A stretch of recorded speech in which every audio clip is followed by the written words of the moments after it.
출발 새아침.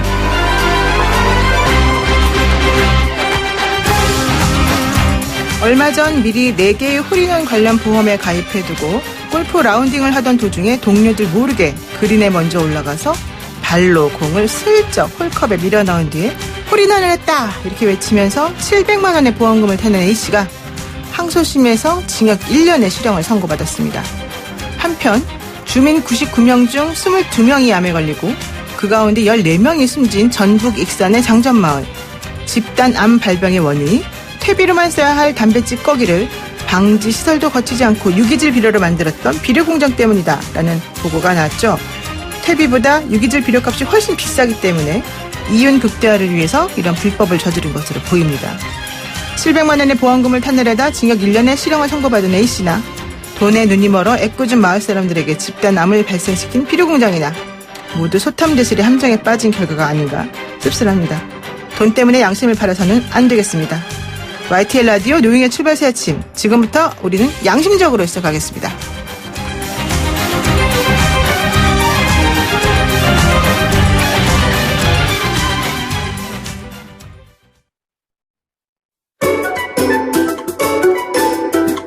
출근길 뉴스 정리해주는 친구 뉴스봇. 네, 마냥 달콤하지만은 않고 쓴소리도 할 줄 아는 벗. 특히 오늘 좀 서울에 비가 아주 잔잔히 내리고 날도 좀 깜깜해요. 이렇게 약간 우울해 보이는 날씨에 네. 좀 우울한 말로만 계속 하실 겁니까? 오늘 같은 날 벗을 많이 해야 되겠죠? 그래요? 네. 아, 진짜 안 봐주시네요. 자, 오늘 첫 번째 이슈가 뭡니까? 예, 북미 실무 협상이 곧 있을 것 같습니다. 네. 예. 이 북측 대표죠. 김명길 외무성 순환대사가 어제 담화를 내놨습니다. 최근 미 국무부 대조선정책 특별대표 비건은 제3국을 통해 조미 쌍방이 12월 중에 다시 만나 협상하기를 바란다는 의사를 전달해 왔다. 우리는 협상을 통한 문제 해결이 가능하다면 임의의 장소에서 임의의 시간에 미국과 마주 앉을 용의가 있다. 제3국은 아마도 스웨덴 같죠? 지난번에 실무협상했던. 그렇죠. 예, 다만 미국이 대조선 적대시 정책을 철회하기 위한 근본적 해결책을 제시하지 않고 정세 변화에 따라 순간 휴지장으로 변할 수 있는 종전선언이나 연락사무소 개설과 같은 부차적인 문제들을 가지고 우리를 협상으로 유도할 수 있다고 타산한다면 문제 해결은 가망이 없다. 예, 일종의 가이드라인까지 딱 내놨습니다. 그러니까요.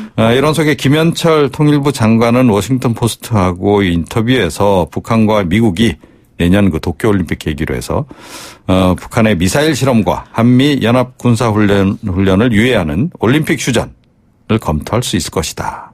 일종의 약간 제안을 좀 했네요. 네. 분위기가 이렇게 돌아간다면 김정은 북한 국무위원장의 11월 한국 아세안 정상회의 참석 가능성도 덩달아 높아지는 것 아닐까. 이런 생각도 좀 들긴 합니다. 네. 이 북한 선언 북송 이슈가 자꾸 커지고 있습니다. 네, 이달 말 그 토마스 오헤야 킨타나 유엔 북한 인권 특별 보고관이 방한을 할 예정인데요. 네. 이 문제를 좀 공식적으로 제기할 것으로 이렇게 전해지고 있습니다. 국제 엠네스티 한국 지부도 이번 사건 이제 국제인권규범 위반으로 규정한다 이렇게 이제 밝히기도 했는데 또 이와 연관지어서 문재인 대통령하고 면담하고 싶다고 요청을 한 그 오토 원비어 씨 부모 측의 요청을 거절한 것도 함께 논란이 좀 되고 있습니다. 문재인 대통령이 아무래도 인권 변호사 출신이다 보니 그렇죠. 이게 조금 더 논란이 되는 것 같습니다. 그런데 일단 북한이 조금 상당히 적극적으로 나오는 걸 보면은 뭔가 빨리빨리 하지 않으면은 체제가 무너진다거나 뭔가 좀 안 좋아진다거나 이런 절박함이 있는 거 아닙니까? 그런 것도 좀 작용하는 것 같아요. 그러니까 뭐 트럼프 대통령도 사실은 뭐 재선 의식해서 뭔가 성과를 내야 되는 상황인데 네. 김정은 위원장도 역시 그동안 또 이렇게 많이 기대감을 부풀려 놨잖아요. 그렇죠. 북한 주민들 사이에서. 그러니까 이제는 뭔가 좀 성과를 내고 싶은 그런 심정이겠죠. 그러니까 미국은 뭐 전체가 10이라면 그중에 한 1 정도가 이 이슈라면 북한은 사실 전체 10 중에서 9 정도가 이 이슈이기 때문에 그렇죠. 서로 느끼는 것도 다르고 네. 어떻게 될지 지켜보겠습니다. 자, 두 번째 이슈는 뭡니까? 전국 철도 노동조합이 파업을 결정했습니다. 예, 그렇군요. 지난 11일부터 이렇게 파업 찬반 투표 이렇게 전개를 했는데요. 90.9%가 참여를 했고 59.3%가 찬성을 했습니다. 철도 노조의 지금 요구사항은 뭐냐? 임금 정상화, 안전 인력 충원, 노사 전문가 합의 이행, KTX와 SRT 통합 이런 겁니다. 네. 협상이 지금 아직 잘 진행이 안 되다 보니 결국 이제 파업으로 이제 가는 거고요. 2016년에 74일간 상기 파업했던 적이 있잖아요. 네네. 예, 그래서 3년 만에 철도 대란이 재발하는 거 아니냐 이런 우려가 좀 제기되고 있기도 하고요. 국토부는 동원 가능한 대체 인력을 최대한 투입을 하겠다. 그래서 광역전철 운행률은 평시 대비 82.0%, KTX 운행률은 평시 대비 68.9%로 유지를 하겠다라고 얘기를 하고 있습니다. But 이번에는 군 병력 투입 문제가 특히 또 논란이 되고 있습니다. 네. 국토부가 이번에도 이제 대체 인력으로 군 병력 투입을 이제 하려고 이렇게 예정하고 있는데 철도 노조 측이 문제 제기를 했어요. 군 대체 인력 투입은 노동자의 단결권뿐 아니라 민주공화국의 헌법 정신까지 부정하는 것이다. 만약에 투입하면 철도공사 사장 비롯해서 국토부 장관, 국방부 장관 전부 불법 행위 가담자로 이렇게 고발을 하겠다. 네. 이렇게 또 경고를 하고 나섰네요. 그렇군요. 그리고 또 세 번째, 어제 사실 시끄러웠던 이슈 중에 하나가 전북 익산 장전마을 그 집단 암 발생 얘기 아니었습니까? 네, 그렇습니다. 그러니까 지난 2001년에 이제 비료공장 금강농산이 이제 거기에 설립이 됐던 네. 거고 그 이후 2017년까지 이 장전마을 주민 99명 가운데 22명에게 암이 발생을 했고 14분이 숨지는 그런 일이 있었던 거죠. 네. 그러자 이제 주민들이 문제 제기를 했고 건강영향조사 청원을 했고 환경부가 조사를 진행한 결과를 어제 이제 발표한 건데 이 금강농산이 KTNG 신탄진 공장에서 연초박을 이제 사왔다는 거죠. 연초박은 담배 찌꺼기를 말하나요? 예. 2242톤이나 이제 반입을 해서 이걸 비료로 전환시키려고 불법적으로 고열 처리를 했고 그 과정에서 발암 물질들이 쏟아져 나온 겁니다. 네. 연초박에 이게 함유가 돼 있대요. 뭐 니켈, 벤젠, 비소 이런 것들이 네. 무려 한 93종 정도가 함유가 돼 있다는 거죠.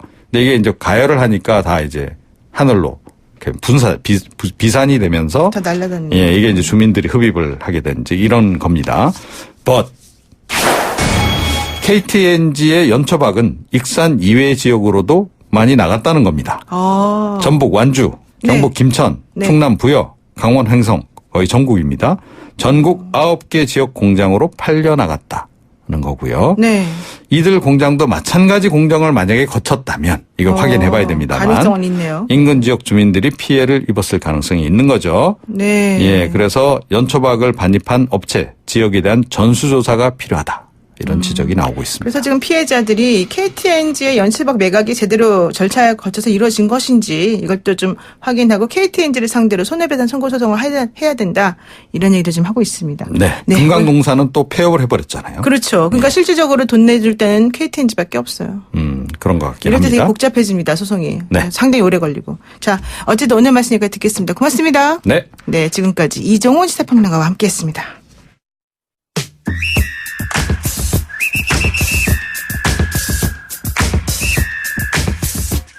영희와 함께하는 슬기로운 출근길 노영희의 출발 새 아침은 청취자 여러분들과 함께 만들어갑니다. 짧은 문자 50원, 긴 문자 100원의 유료 문자 샵 0945, 우물정 0945로 문자 보내주시거나 유튜브 보이는 라디오 댓글창, YTN 라디오 어플리케이션 예스를 통해 여러분의 목소리를 들려주세요. FM 94.5MHz YTN 라디오 노영희의 출발 새 아침.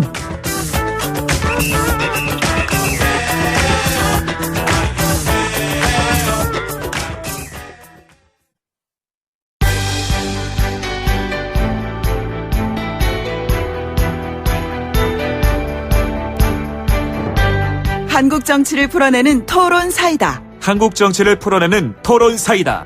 YTN FM 출발 새 아침. 여의도 중계석.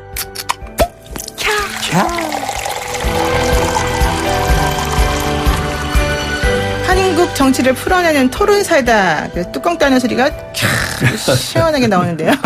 여의도 중계석 시간이죠. 오늘 이 시간 여의도 정치 상황을 누구보다도 명쾌하게 풀어주실 두 분. 제가 너무너무 좋아하는 두 분. 더불어민주당 서른식 의원. 안녕하십니까? 네, 민주당의 서른입니다. 또 지역구 얘기도 하셔야죠. 부천 원미을 지역구입니다. 부천 원미을. 예. 중동 상동 지역입니다. 네. 자유한국당 홍문표 의원 함께합니다. 안녕하세요. 충남 홍성예산 한국당 홍문표 의원입니다. 네, 충남 홍성예산, 부천 원미을. 좋습니다. 저도 좀 상황 봐서 이사 가도록 하겠습니다. 네, 부천으로 오십시오. 양쪽으로. 네, 오늘 이제 얘기를 본격적으로 나눠볼 건데요. 우선 자유한국당 얘기를 좀 먼저 해볼까 합니다. 국회 이 페트 사건이라고 보통 부르죠. 이 신속처리 법안을 둘러싸고 얘기가 됐던 나경원 자유한국당 원내대표. 결과적으로 이제 자유한국당 의원들 한 60여 분이 고발 고소가 되어 있는 상태에서 원내대표가 내가 책임지겠다라고 하면서 어제 사실은 최초로 조사를 받았죠. 그런데 가서 하는 말은 이제 헌법에 보장된 저항권 행사였을 뿐이고 사보임이 문제였기 때문에 우리는 잘못 없다 이렇게 얘기를 하셨단 말이에요. 근데 판사 출신이 이렇게 말하니까 그 말이 맞나 이런 생각을 하는 분들도 있었다고 사실 그렇게 얘기는 나오는데 어떻습니까? 이게 이런 식의 저항권 행사니까 무죄다, 정당방위였다 이 말이 통할까요?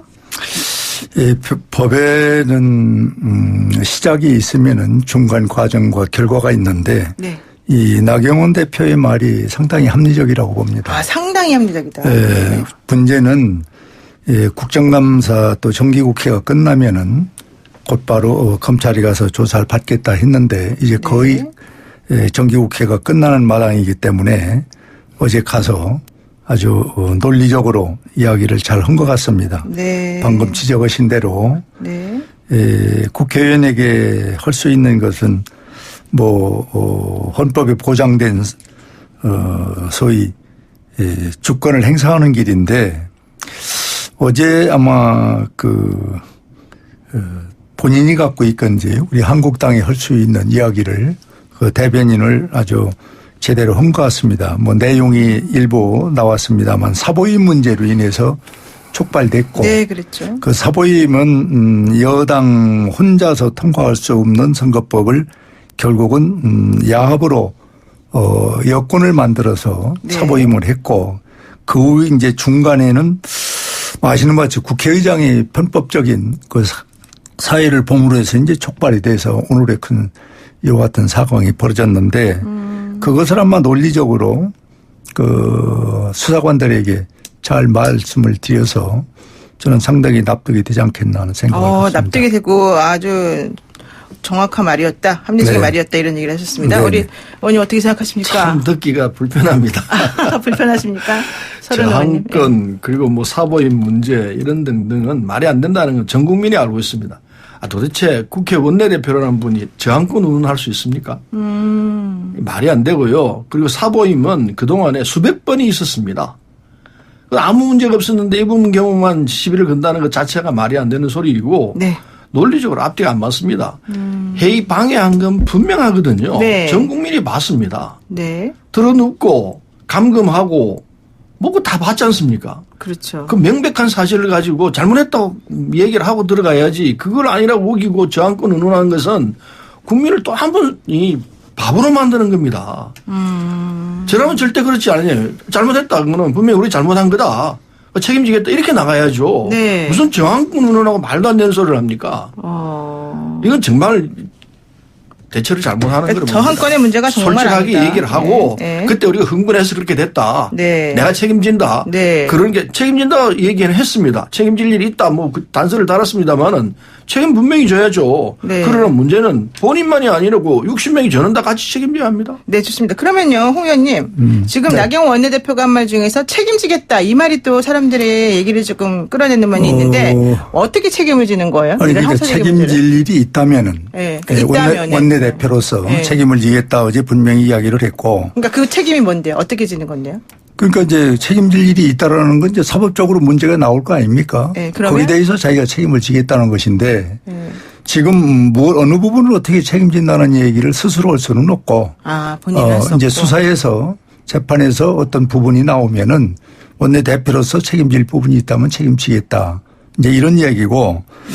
지금 이제 이 사보임 문제가 별거 아닌 것 같아도 본인이 동의하지 않는 사보임은 의미가 없는 겁니다. 본인이 동의하지 않아요. 이건 본인이 동의 않는 사보임을 했기 때문에 문제가 됐고 또 국회의장에 지금 뭐 조사를 받은 것이 공개되지 않습니다마는 그때 당시 편파적인 사회를 본 것은 뭐 천하가 다 아는 일이기 때문에 문제가 됐는데 저는 요번 이 패스트트랙의 문제는 이렇게 가상을 해봅니다.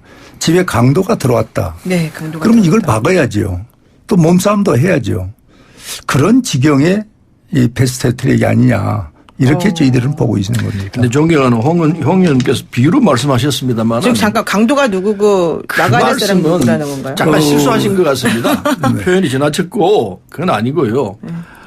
서로 사보임의 다툼이 해석의 다툼이 있다 하더라도 이건 감금을 했습니다. 제비원은 감금했습니다. 그거 있을 수 없는 일이죠. 그다음에 회의를 못하도록 회의장에 출입하려는 여당 의원들 다수 의원들을 여야 의원들을 그냥 들어놓으면서 막았습니다. 네. 회의 방해가 분명합니다. 아무리 해석상에 사보임 문제로 다툼이 있다 하더라도 이렇게 대처해서는 안 되는 거죠. 우리가 박근혜 정부 당시에 열 몇 시간을 이 의사장에서 발언한 거 아실 겁니다. 왜 그랬습니까?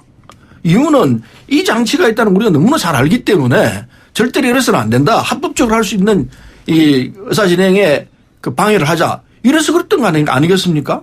우리가 바보라서 열 몇 시간을 그렇게 단성해서 연설을 했겠습니까? 한두 사람이 아니었지 않습니까? 그건 바로 이 장치 때문에 그랬습니다. 지금 그런데 네. 지금 자유한국당에서는 다른 말을 할 수가 없어요. 깨끗이 책임지고 잘못했다. 그리고 국민의 이 용서를 구한다.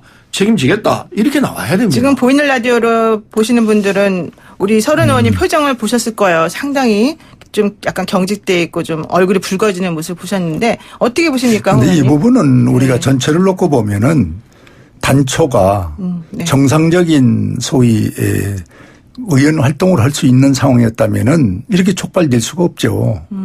초창에서 이 문제가 해결될 수도 있는데 이 사보임을 본인이 희망하지 않는 사보임을 인위적으로 해서 그리고 여권을 친여권을 만들어서 이걸 밀어붙이려고 하는데 거기에 국회의장까지 가세해서 또 편파적인 사회를 보니까 우리 부서는 국회의원이 할 수 있는 게 이 헌법에 조항된 저항권밖에 더 있습니까? 네. 여기에서 온 충돌이기 때문에 네. 전 이 부분의 시시비비는 저는 앞으로 가려지리라고 봅니다. 그런데 제가 여기서 의문이 하나 생깁니다. 왜냐하면 그 당시 사보임은 이제 바른미래당 의원들이 사보임 관련해서 뭐 동의가 있었냐 없었냐가 이제 하나가 문제가 되고요. 그렇습니다. 또 네. 하나는 사실 그 안엔 손학규 대표가 지금처럼 당내 사람들하고 사이가 좋지 않고 안 좋은 게 아니라 괜찮았을 때 단식까지 하면서 만들어낸 그런 안이었기 때문에 이 안을 선진화법 신속처리 법안으로 올린다라고 한 게 사실 그 바른미래당의 내용이고 그렇게 하기 위해서 사보임이 필요했다라고 좀 당내에서 움직였던 거 아닐까요? 그래서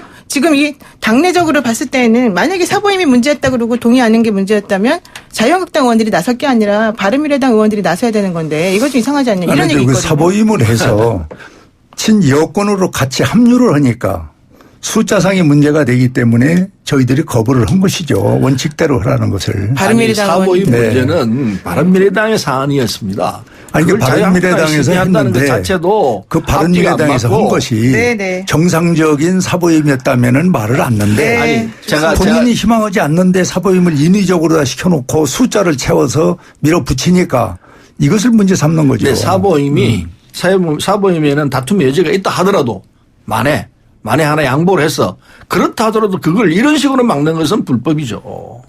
그래서 그러니까 안 되는 겁니다. 안 된다는 거 알고 계시잖아요. 그거를 이제 법으로 따져보시겠다. 그거를 법으로 이제 따질 것이고 네. 내 얘기는 사보임을 안 했다면은 이 지경까지 오질 않습니다. 사보임을 그런데 본인이- 수도 없이 했는데 아니, 아니 본인이 200 희망- 몇십 건을 문의장이 해줬습니다. 200 몇십 건을 했는데 그때는 아무 문제 없이 했다가 이번 경우만 사보임이 문제가 된다 그러면은 이건 말이 안 되는 소리이죠. 아니 본인이 희망하지 않는 사보임은 그때 문제가 얼마나 크게 나왔습니까? 아니, 본인이 그걸 어떻게 사보임을 본인이 희망하든 희망하지 않든 내가 사보임을 한다 해서 그걸 승낙을 해줍니까? 네, 지금 열기가 과열돼서. 국회법 48조 1항에 이렇게 돼 있습니다. 네. 교수단체 대표위원 요청으로 의장이 선임하거나 개선한다. 의장이 하는 권한이에요. 그러니까 의장 권한이 편파적이었기 때문에 무슨 편파적이었습니까? 아니 본인이 희망하는 사보임을 해놓고 의장이 임명을 하니까 그게 편파적이죠. 지금 본인이 동의를 받아야죠. 이 사보임 문제를 가지고 이 문제를 덮으려고 하면 안 되고요. 아니 거기서 이거는 이게 시작이 됐다는 것이죠. 내 얘기는. 제가 말씀드린 대로 만에 하나 양보를 했더라도 사보임 문제가 있다 하더라도 이렇게 막는 것은 불법인 거죠. 네. 우리 의원님, 저기 송 의원님 한마디만 딱 하시고 우리 의원님도 한마디씩만 딱 하고 제가 정리하겠습니다. 그래서 저는 이 원인이 민주당에서 야합의 여건을 만들어서 밀어붙이기 위해서 숫자를 만드는데 단독으로 안 되니까 사보임이라는 편법을 썼고 네. 그걸 국회의장이 또 편법으로 사회를 보물로 인해서 촉발이 됐기 때문에 이건 시비의 다툼이 있는 것이다. 네. 우선 지켜볼 일이다 이렇게 생각합니다. 네, 그렇군요. 어떻습니까? 네, 사보임 문제는 이건 뭐 말씀드린 대로 수도 없이 하는 국회 간행입니다. 네. 간행이 아니라 법적으로 합법적인 내용입니다. 의장이 할 수 있는 권한인데 그걸 가지고 이게 된다 안 된다 시비를 거는 자체가 틀렸고요. 그리고 서로 사보임의 다툼의 여지가 있다 하더라도 이렇게 불법적으로 감금을 하고 회의 진행을 들어놓아서 방해하는 것은 훨씬 중대한 문제이죠. 네, 그렇군요. 그래서 이는 안 되는 일입니다. 네. 그래서 제가 이야기를 좀 전진시켜 나가겠습니다. 그 부분 관련해서 많이 들었고요.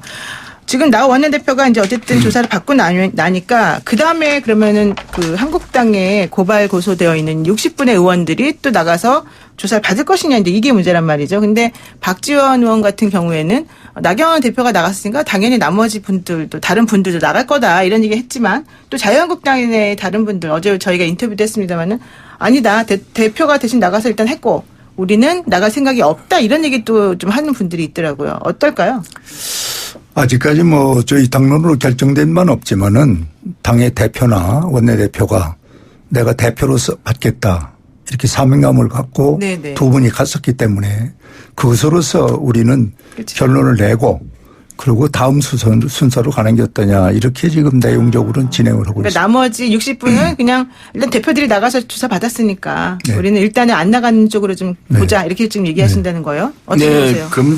경찰에서도 일체 안 나갔습니다. 그래서 바로 검찰로 보냈었고 그리고 황교안 대표도 지시한 부분이 있기 때문에 검찰에 나갔습니다만 뭐 말 안 했다고 알려져 있습니다. 네, 그렇죠. 진술 지금 거부했죠. 진술 거부했고 그다음 나경원 대표 갔는데 뭐라고 얘기했는지 모르겠습니다만은 나머지 의원들은 안 간다 그러는데 안 가면 안 가는데 해야죠. 빨리 처리를 하기 위해서는 기소하면 됩니다. 그러니까 그래서 법정에서 시비 여부를 가려야죠. 그러니까 소환도 안 하고 그냥 기소할 수 있다. 뭐든지 할 수 있죠. 본인들이 소환을 거부하고 있는 마당인데 어떻게 그럼 시간만 끌겠습니까? 뻔한 이야기인데 바로 기소를 해서 법정에서 가리도록 하면 그러면 됩니다. 소환 조사 안 받고 그냥 곧바로 전격 기소될 가능성이 높다. 이거에 대해서는 어떻게 보세요? 그건 정치력이 없는 아주 옹졸한 생각이라고 보는 겁니다. 검찰은 정치라는 게 아니잖아요. 아니 이거는 정치권에서 이뤘던 일이 검찰에서 지금 조사를 하는 거 아닙니까? 네. 그럼 정치권에서 촉발된 문제는 가능한 한 정치권에서 풀어야 됩니다. 네. 이것을 자기들끼리 해결 못하고 검찰에 의뢰해서 수사를 받는 것은 네. 물론 있을 수는 있지만은 이번 일은 정치적인 문제거든요. 네. 이 문제를 꼭 수사에 의뢰해서 하는 것보다는 저는 정치적으로 풀 수 있는 방법이 있다면은 그 방법을 찾는 것이 차선책으로라도 좋은 게 아닌가 하는 생각을 갖습니다. 그렇군요. 네. 지금 두 분 말씀 여기까지 일단 듣고요. 제가 1부 쉬었다가 2부에서 다시 토론 이어나가는 걸로 하겠습니다. 네, 지금 저희가요, 정말 이 뜨거운 토론을 하고 있는 중입니다. 더불어민주당 서른 최고위원, 자유한국당 홍문표 의원과 함께하고 있습니다. 1부에서 얘기를 하고 있었습니다. 그 팩트에 올라가 있는 상황과 수사에 대한 얘기를 한번 했었었는데요. 이번에는 자유한국당 얘기 중에서 또 제일 핫한 거 하나만 하겠습니다. 황교안 대표가 우파 대통합을 하자라면서 유승민 의원하고 어떤 교감을 형성하는 듯이 얘기가 나왔기 때문에 빅텐트가 쳐질 것이다 보수가 이렇게 얘기를 했는데 또 그 유승민 대표 쪽에서 약간 우리 신당 쪽으로 간다, 신당 창당 쪽으로 간다 이런 분위기를 보였죠. 그런데다가 어제는 그 변혁이라고 하는 그 유승민계의 어떤 모임에서 유승민 대표가 나 대표 이제 그만하고 오신환에게 넘긴다 이러면서 보수 대통합보다는 좀 젊은 사람들을 중심으로 해서 새로운 정치 가치를 만들어내는 데 집중하겠다 이런 얘기를 했단 말이죠. 그러면 이제 보수 대통합은 없는 겁니까? 한국당 입장에서? 보수 대통합이 없는 이 대한민국의 민주주의를 지킬 수 없습니다. 아, 그래요. 그러니까는 그래서 보수 대통합은 절체절명이 꼭 필요한 것인데 네. 지금 아마 유승민 대표가 저와 같은 소위 모종의 행동은 더 큰 걸 얻기 위해서 아마 하는 하나의 정치적인 행사가 아닌가 하는 큰 게 생각을 뭘까요, 갖고 그러면? 자기를 버리면은 더 큰 것이 만들어지지 않겠는가. 이런 아주 살신성인의 저는 희생을 생각이라고. 먼저 하는 거예요? 유승민 그렇습니다. 의원이? 예, 그렇게 저는 보고 있습니다. 그렇지 않으면은 각 정파가 대통합이라는 건 이룰 수가 없다고 봅니다. 먼저 솔선해서 유승민 대표가 보인 것 아닌가. 이렇게 저는 생각을 그러니까 했습니다. 유승민 의원이 지금 자기가 가지고 있는 걸 버림으로써 얻고자 하는 거는 그럼 뭡니까? 얻고자 하는 건 대통합을 가기 위한 대통합. 예, 그 문을 더 활짝 열어놓는 것이죠. 그러면 본인들이 통합과 관련해서 선제적으로 내놓은 세 가지 조건은 신경 안 쓰겠다 이런 뜻을 봐도 돼요? 그거는 살려가면서 하겠죠. 살려가면서. 자기들 주체를 뭐 상실하면서 대통합이 되겠습니까? 그렇군요. 어떻게 보세요, 우리 서른 의원님? 근데 이제 한국 정당사를 쭉 보면요. 이런 정당의 합당 뭐 이 부분에는 강력한 리더십이 있어야 합니다. 이를테면은 YS 김영삼 대통령 그다음에 JP 노태우 대통령 뭐 이런 사람들이 3당 통합을 했지 않습니까? 네. 그건 그분들이 각각 자기들 소속돼 있는 집단의 강력한 리더십을 갖고 있었습니다.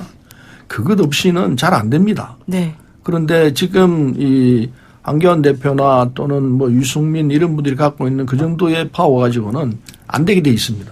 저는 제가 볼 때는 이게 서로 당을 합치는 문제는 그런 강력한 리더십이 있어야 되고 그리고 그를 통해서 아주 확실하게 이게 내가 무슨 보장이 되구나 이게 있든가 아니면 누가 보더라도 저건 참 희생이구나 대단하다 이 감동을 주는 뭐가 있어야 합니다. 이런 요인들이 있어야 그게 통합이 되는 거이지 그것 없이 말로만 통합하자 안 돼요. 네. 이 집산의 한 부분 합치지는 부분밖에 안 될 터이기 때문에 네. 제가 볼 때는 잘 안 될 거라 봅니다. 잘 안 될 거다. 지금 서른 최고위원께서 이제 황교안 대표의 그 결단의 배경을 아주 상당히 약화시키는 말씀을 하시는데 제가 볼 때는 대통합이 안 되면은 야당의 존재 가치가 저는 앞으로 이어가기가 어렵다고 봅니다. 그래요. 네. 예, 이런 아주 절체절명의 순간에 온 것은 지난번 우리가 아다시피 이 광화문 집회 3일 날, 9일 날, 19일 날 네. 한 1,000만 명이 모였었던 여기에서 사실 조국 이 전 장관이 장관직을 내려놓은 거 아닙니까?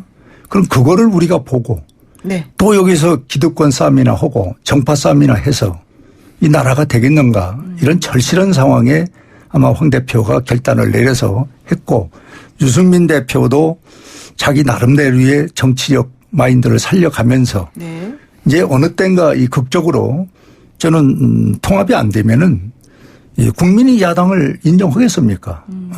전 이런 위기에 와 있기 때문에 이것은 지금은 어렵다고 보지만은 네. 저는 여러 가지 도처에서 일어나고 있는 일들을 볼 때 대통합은 되지 않을 수가 없다. 이런 전제에서 네. 저는 통합이 될 수 있다 이렇게 봅니다. 그렇군요. 그런데 비전이 안 보여요. 비전이 안 보여요. 네. 비전이 있어야 되고 혁신이 있어야 되고 자기 희생이 있어야 되는데 이런 요인들이 다 빠져 있어요. 근데 일단 그건 유승민 잘안 의원이 돼요. 희생을 먼저 보였다는 그건 거잖아요. 뭐 희생이 아니죠. 희생이 아니에요? 아무것도 아니에요. 그거는 그냥 아무것도 그대로 아니다. 그냥 복잡한 상황에서 그냥 피해 있겠다 이런 상황밖에 안 보이고 네. 정말 희생이 보이고 저건 정말 결단이구나. 감동이 있다. 이렇게 돼야 되는데 그거 하나도 안 보여요. 감동이 없는 아직까지는 좀 퀘스천 마크 이렇게 보겠습니다. 자, 그다음에 이제 두 번째 아니 이슈. 일개 정당에 그래도 대표였던 유승민 우리 대표가 그만둔 것이 별게 아니라고 그러면 안 됩니다. 그거는 대표- 그 보통 지금 저 조그마한 자리 하나도 지금 머리 터질 정도로 싸우는 판에 네. 대표를 내놓으면서 통합을 길을 연다는 거는 이건 살신성인입니다. 그렇게 봐주셔야지. 그걸 별거 아닌다고 보면 안 그렇게 됩니다. 보고 싶은 분은 그렇게 보고. 네, 근데 어쨌든 저는 내가 볼 때. 변혁의 대표 자리가 아주 중요하게 지금 당장 막 영구적으로 결정되는 자리는 아니다라고 또 볼 수 있다 이런 의견도 있으니까 조금 좀 보겠습니다 앞으로. 그리고 이제 두 번째 조국 장관이 이제는 민간인의 신분으로 어제 검찰에 9시 반에 출석해서 5시 40분까지 수사를 받았습니다. 결국 언제 소환하냐 계속 말이 많았었지만 그런데 포토라인에 서지도 물론 않았고요. 그리고 원래는 조국 장관 사태 관련해서는 공개 소환 같은 거 혹은 포토라인에 대해서 안 하는 거는 혜택 받지 않겠다. 그 다음 법부터 받겠다 하더니 이제 본인이 또 혜택을 받고서 들어갔다. 이것도 문제가 됐고 진술거부권을 그런데 또 행사를 하더라. 이것도 얘기가 많은 것 같아요. 이거 어떻게 보십니까? 우선 어느 부분부터? 근데 포토라인 서고 안 서고 무슨 그 중요한 문제입니까? 조국의 전 국민이 다 아는 얼굴이고 그리고 네. 상황 다 정리가 돼 있는 상황이고 다 아는 얼굴이다. 부인도 네. 구속돼 있는 상황이고 뭐 이런 상황인데 그게 포토라인 선다고 해서 뭐 달라지는 건 하나도 없는 것 같거든요. 공인이라고 이거 사람들. 공인이었던 간에 지금 저 수사를 받고 있는 처지니까요. 그래서 포토라인이 중요한 문제는 아니고 문제는 이제 조국 장관이 뭔 얘기를 하느냐 이건데 자기는 방어권 일종의 방어권을 활용해서 진술 거부를 했다고 알려져 있습니다. 나는 정확하면 모르겠습니다만은. 네. 근데 그뭐 본인이 할 수 있는 법적 권리니까 그건 그대로 봐야 되고 그리고 재판 빨리 해야 돼요. 재판정의 상황을 갈라야 한다 봅니다. 검찰이 가지고 있을 사안은 아니라고 보고 검찰이 빨리 수사 종결하고 그리고 법원으로 보내서 이 객관적 입장에서 심판을 받도록 하는 것이 지금 해야 할 일이 아닌가 생각합니다. 진술거부권 행사한 건 괜찮습니까? 그럼 본인이 하고 싶은 이 방어권의 하나 부분이죠. 방어권으로서 괜찮은 거다. 어떻게 보십니까? 우리? 자, 저는 이 부분에 대해서 좀 한마디로 기가 차다는 생각을 갖는데. 기가 차다고요. 네. 아니, 조국이 이제는 일반 자연인 아닙니까? 또 부인도 마찬가지 아니에요? 네. 그런데 비밀 통로로 들어갔다 비밀 통로로 나오는 이게 대한민국에 이런 경우가 있어요. 일반이니까 그렇죠. 공인이라면은 좀 사람들에게 알려져야 될 가치가 있지만. 그럼 일반인 지금 다 그렇게 수사합니까? 그거는 말이 안 되는 그렇게 하라고 지침이 이야기고요. 내려져 있고 그렇게 하도록 아니, 되어 있습니다. 지침은 조국을 위해서 만들어진 지침을 여기다 무슨 적용하는 조국을 것은 위해서 했겠습니까? 안 되는 것이고 네네. 문제는 저는 조국이 말을 지금 듣는 사람이 믿는 사람이 누가 있습니까? 모든 것이 다 가족 일이 아니다. 아내 하는 것도 난 모른다. 또 친지 집안 것도 모른다. 그러면 조국 이 전 장관이 왜 비밀 통로로 가서 비밀 통로로 나옵니까? 이제는 좀 당당히 우리 국민 앞에 이런 부분은 내가 죄송하다. 그리고 이런 부분은 좀 법정에서 따지겠다. 뭐 이렇게 나와야지. 하나사 열까지 전부 누구의 백을 믿고 이러는지 몰라도 네. 이렇게 온통 비밀에 쌓여 있는 사람 또 비밀에 쌓여 있는 이 가정 이거를 우리 국민들이 얼마나 불신하는지 아직도 지금 정신을 못 차린 것 같아요. 제가 볼 때는. 근데 비밀 통로로 갔는지 뭐 하늘로 떨어진다는 건 제가 좀 모르겠습니다. 그러나 조국 장관이 전 국민이 아까 말씀드린 대로 전 국민이 아는 상황인데 네. 그게 뭐 포토라인에 섰든 안 섰든 그게 무슨 문제가 됩니까? 네. 저는 아무런 문제가 아닐 거라 생각하고 네. 문제는 빨리 진실을 가려야 한다고 생각합니다. 네. 나는 조국 장관이 그렇게 바람직하게 세상 살았다고 생각하지 않습니다. 네. 그러니까 그게 어느 것이 진이고 어느 것이 가인지 네. 이거는 법정에서 가려야 한다고 봅니다. 네, 좋습니다. 지금 시간이 없기 때문에 이 얘기는 조금 나중에 또 우리 사석에서 만나서 얘기하는 걸로 하고요. 한 이슈만 더 한번 해결해 보고 가겠습니다. 지금 그래서 조국 전 장관이 이제 수사를 받고 있고 그리고 법무부 장관 자리가 지금 비어 있고 그리고 법무부 장관이 없는 차관이 이제 그 검찰 개혁을 계속 이끌어 나가고 있는 중이고 이렇습니다. 그러니까 지금 빨리 와야 되겠죠. 조국 장관을 대체할 만한 새로운 법무부 장관이. 지금 한마평에 올리신 분들이 여러 분 계시지 않습니까? 뭐 추미애 의원이라든가 박범계 의원이라든가 또 전해철 의원이라든가 어느 분이 제일 적당할까요? 저는요. 네. 이런 국가적인 가장 중요하다고 할 수 있는 법을 다루는 법무부 장관은 먼저도 제가 이 자리에서 조금 얘기했습니다마는 법무부 장관 국민 공모제를 한번 선택해서 법무부 장관 국민 공모제? 네, 그렇게 해서 좀 당당하게 법무부 장관을 좀 국민 속에서 뽑는 이렇게 특정인들 몇을 놓고 난상 토론하고 네네. 또 이 사람은 뭐 통과되고 이 사람은 안 되고 이런 잣대가 아니라 네. 이제는 조국으로 인해서 대한민국의 또 정치권까지 또 그리고 법조계가 완전히 지금 몰락돼 있는데 네. 이걸 살리는 길은 국민의 공모제. 공모제. 이거를 한번 대통령께서 용단을 내려서 하면은 얼마나 우리 국민들이 거기에 지지를 하고 호응을 하겠다. 난 아주 찬성을 하라고 봅니다. 정말 좀 네. 신선한 그런 네. 아닌 것 같은데 어떻게 보시는지 서련 네. 의원이 그리고 또 하나는 당 최고위원이시잖아요. 네. 근데 추미애 의원들 오래 보아 오셨는데 지금 추미애 의원이 법무장관으로 얘기가 되니까 막 또 의견들이 많이 올라오고 있어요. 왜냐하면 검찰하고 제일 잘 싸울만한 분이다 뭐 이런 얘기도 나오거든요. 어떻게 보세요? 근데요, 이 공모제 부분은 뭐 좀 일견 좋아 보입니다만 네, 좋아 보이죠. 대통령은 장관들을 지명해서 임명하도록 돼 있습니다. 우리 헌법상 보장되어 있는 권리입니다. 그 대통령을 전 국민이 이제 뽑아냈는데 근데 장관, 법무부 장관을 공모를 하라 그러면 대통령 권한에 대한 일종의 침해가 될 수도 있습니다. 헌법상의 문제가 생길 소지가 있고 하기 때문에 대통령이 알아서 할 수 있습니다. 조금만 기다리시면 결정이 날 거라고 생각하고 문제는 추미애 의원에 대해서 여러 가지 이제 법무부 장관으로 적격이다 이런 말씀이 있습니다만은 그건 대통령이 알아서 판단할 문제입니다. 근데 추미애 장관은 우리 당의 대표를 지냈습니다. 당대표를 지냈죠. 당대표를 지냈고 판사 출신이죠. 그렇죠. 그래서 법무부 장관은 뭐 적격인 건 틀림없어요. 그런데 본인이 이걸 이제 받아들일 것인가 이 문제는 따로 있습니다. 그래서 이런저런 조건들을 놓고 대통령이 고민하시고 그리고 적절하게 선택하지 않겠나. 뭐 박범계 의원도 있고 전해철 의원도 있고 우리 당에 그런 인적 자원은 많이 있습니다. 네, 그렇군요. 학교도 많이 있고. 네. 오늘 여기까지 해서 마칠 건데요. 지금 마쳐야 됩니다만 하나만 딱 5초만 여쭤볼게요. 추 의원이 받아들여야 된다고 보십니까? 저라면은 네. 근데 사실은 지금 이 시점에서 법무부 장관 받아들이면 희생이거든요. 네, 희생이죠. 자기 희생입니다. 네, 네. 자기 희생인데 이 국면에서 희생을 할 수 있는 용단을 할 수 있다면은 좋다고 보죠. 아, 좋다. 받아들여야 하는 것이 낫겠다. 네. 좋습니다. 오늘 여의도 중에서 여기까지 하겠습니다. 저는 그 추미애 의원 그 부분은 지금도 누누이 말합니다마는 대통령이 임명할 권한이 있다.